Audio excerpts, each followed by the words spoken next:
ایسا محسوس ہوتا ہے جیسے میں نماز مجھ پر ایک بوجھ ہے اور میں اپنے سر سے بوجھ اتار رہا ہوں، بس صرف اللہ کا حکم ماننے کے لیے پڑھ رہا ہوں۔ تو کیا ایسا طریقہ ہو کہ نماز پڑھنا مجھے بوجھ محسوس نہ ہو؟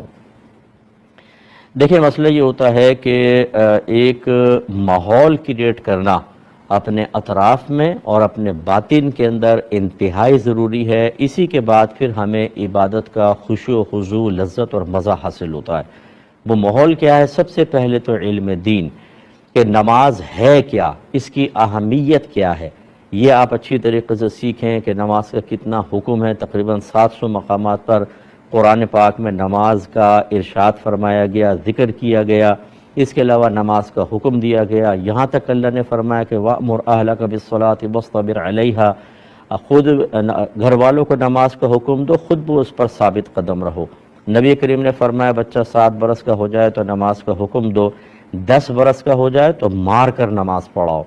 حضرت بعض روایات میں موجود ہے کہ نبی کریم صلی اللہ علیہ وسلم نے ارشاد فرمایا کہ برود قیامت سب سے پہلے نماز کا حساب ہوگا، اگر یہ پوری رہی تو آگے آسانی ہے، اور اگر اس میں کمی ہوئی تو آگے خسارہ ہے۔ سرکار نے فرمایا جو ایک نماز بھی جان بوجھ کر قضا کر دے، اس کا نام جہنم کے دروازے پر لکھ دیا جاتا ہے۔ اور ایسی بہت ساری روایات ہیں۔ تو سب سے پہلے اس کی اہمیت، اس کے بعد فضائل۔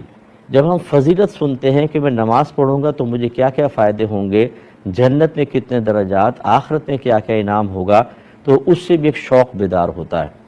اگر میں آپ کو کہوں ایک گلاس پانی پلا دیں، آپ لا کر پلائیں گے، چلو میں چھوڑ دیں، آپ عالم ہونے کی حیثیت سے سمجھیں گے، ایک دوست کہ یار ایک گلاس پانی پلانا، اور آپ نے لا کے پلا دیا، ٹھیک ہے، کوئی اتنا مزہ نہیں۔ لیکن آپ پانی پلایا اور اس نے 1 لاکھ کی گڈی دے دی، پھر دوبارہ پانی پلایا، پھر 1 لاکھ کی گڈی، تو آپ تو کہیں گے 10 دفعہ پانی منگواؤ، میں دیتا ہوں۔ اس وقت جو آپ پانی پلائیں گے اور اس کے بعد انعام لیں گے، اس کی کچھ اور ہی آپ کی کیفیات ہوں گی۔ اس کا مطلب یہ ہے کہ جب انعام کے اوپر انسان نگاہ رکھتا ہے تو پھر اس کا ذوق اور شوق بڑھتا ہے۔ اور اس کے علاوہ ایک ماحول کریٹ کرنا بہت ضروری ہوتا ہے۔ آپ اگر اپنے گھر میں ہوں، یعنی محلے میں اگر نکلیں، بہت سے ایسے ہوں گے آپ میں سے جو مجھے سن رہے ہیں، مرد حضرات کی بات کر رہا ہوں، یہ قمیض اتار کر محلے میں نہیں جا سکیں گے، شرم آئے گی، ایسے عزت دار ہوتے ہیں۔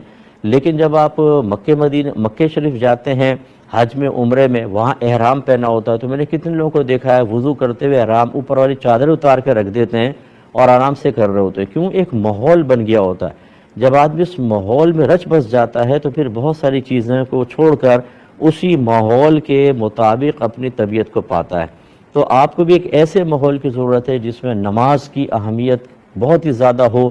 کام چل رہا ہے، دکان چل رہی ہے، چھوڑ کر وہ نماز پڑھنے جا رہا ہو تو پھر آپ کو لگے گا یہ بوجھ نہیں ہے، یہ تو بڑی اہمیت کی حامل چیز ہے، دیکھو کیسی پرواہ کر رہے ہیں، تو پھر آپ کے لیے بھی ایسا ہوگا۔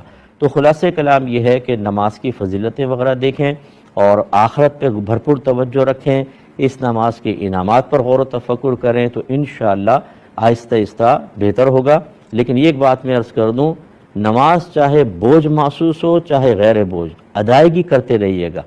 بعض اوقات شیطان آپ سے کہے گا ایسی نماز پڑھنے کا کیا فائدہ کہ خالی سر سے بوجھ اتار رہا ہے۔ فائدہ نقصان نہ دیکھیں، اللہ کے حکم کو دیکھیں، نماز تو پڑھنی ہوگی۔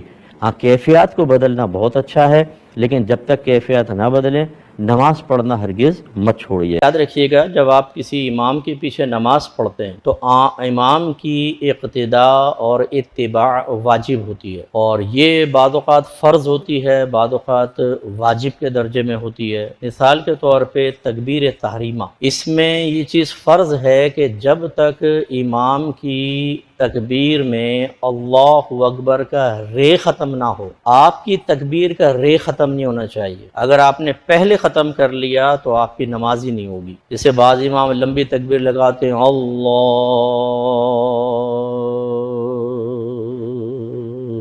اکبر، تو اس نے کہا اللہ، آپ نے کہا بھائی بڑی لمبا کرتا ہے امام، اللہ اکبر۔